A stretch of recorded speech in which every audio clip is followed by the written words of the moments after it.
Assalamualaikum warahmatullahi wabarakatuh. Halo teman-teman semuanya. Hari ini kita akan belajar tentang sistem informasi geografi. Adapun kompetensi dasar yang harus dimiliki oleh siswa adalah sebagai berikut. Boleh dilihat ya.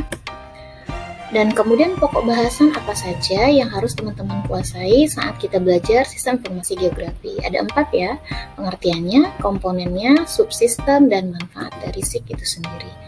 Nah, tanpa kita sadari, sesungguhnya kita itu sudah menerapkan sistem informasi geografi di dalam kehidupan kita sehari-hari.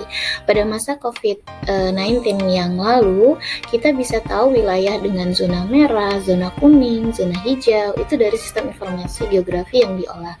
Sehingga kita bisa mempertimbangkan apabila kita ingin menuju ke suatu wilayah, oh ternyata di sana zona merah, jadi kita batal mengurungkan diri untuk berkunjung ke sana.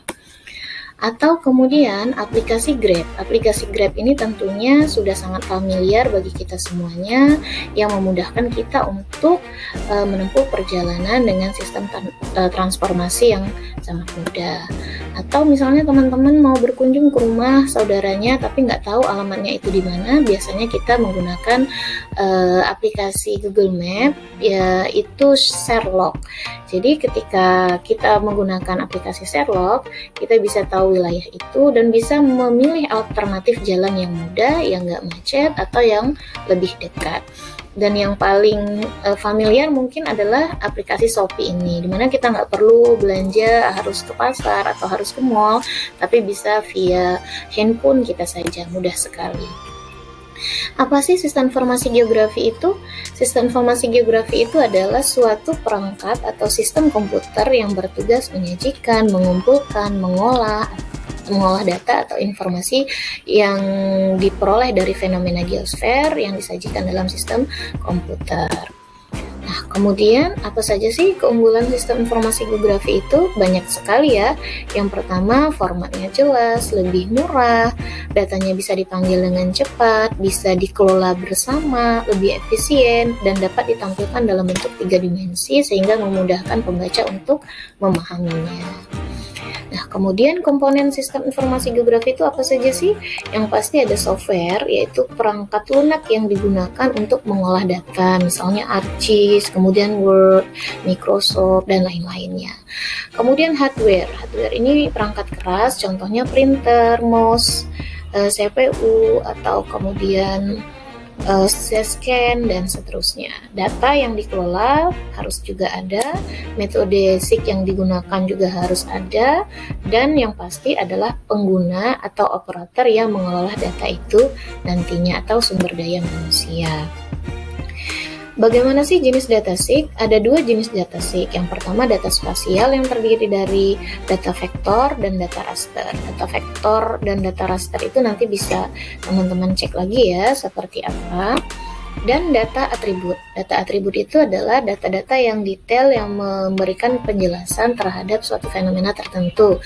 Seperti di sini di teman-teman BPS itu sering menggunakan misalnya Bengkulu dalam angka, berapa jumlah penduduk wilayah ini, berapa penduduk di wilayah kecamatan Muara Bangkahulu, berapa penduduk di kecamatan Teluk Segara, dan seterusnya.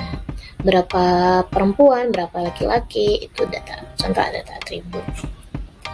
Nah, bagaimana cara kerja SIG? Cara kerja SIG ada 3. Yang pertama, input data. Data yang didapatkan dari satelit atau data dari lapangan, itu nanti akan memasuki sistem proses atau analisa data dengan menggunakan aplikasi yang bisa mengelola data itu sendiri. Dan kemudian barulah output yang dikeluarkan yang bisa dibaca oleh pengguna. Nah, kemudian ini adalah contoh hasil sistem informasi geografi yang menggunakan Google Earth dan ArcGIS. Ini adalah wilayah Rawamakmur. Dari gambar ini kita bisa ketahui, oh ternyata pantas Rawamakmur itu wilayah yang sering banjir, karena dilihat dari ketinggian, kemudian dari morfologinya, dan kemudian dari sisi lingkungannya, ternyata di situ ada sungai besar, begitu ya.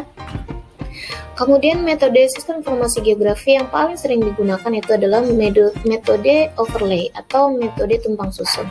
Untuk mendapatkan data real world atau data tata guna lahan ini secara keseluruhan, kita itu membutuhkan berbagai macam peta sebelumnya, misalnya peta jalan, peta penggunaan lahan, peta ketinggian, sehingga hasilnya seperti ini.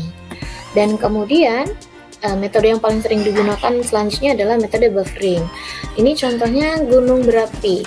Jika terjadi suatu bencana gunung berapi, maka kita bisa memperkirakan minimal kita berada di radius paling minimal itu 20 km jika kita tidak ingin terkena bencana. Misalnya seperti itu.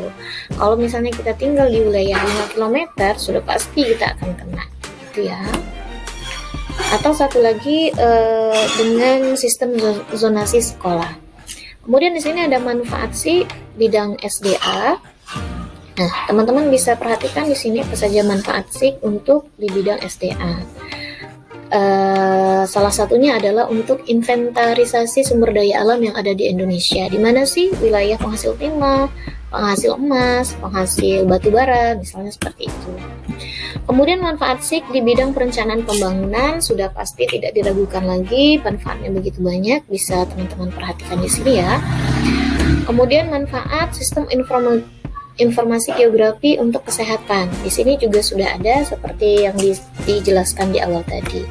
Dan yang terakhir, manfaat sistem informasi geografi untuk mitigasi bencana seperti yang sudah disampaikan di awal tadi. Dan masih banyak lagi manfaat sistem informasi geografi yang kita rasakan sehari-hari. Baik teman-teman, itu saja pembelajaran kita hari ini tentang sistem informasi geografi. Semoga bermanfaat ya. Cukup sekian. Assalamualaikum warahmatullahi wabarakatuh.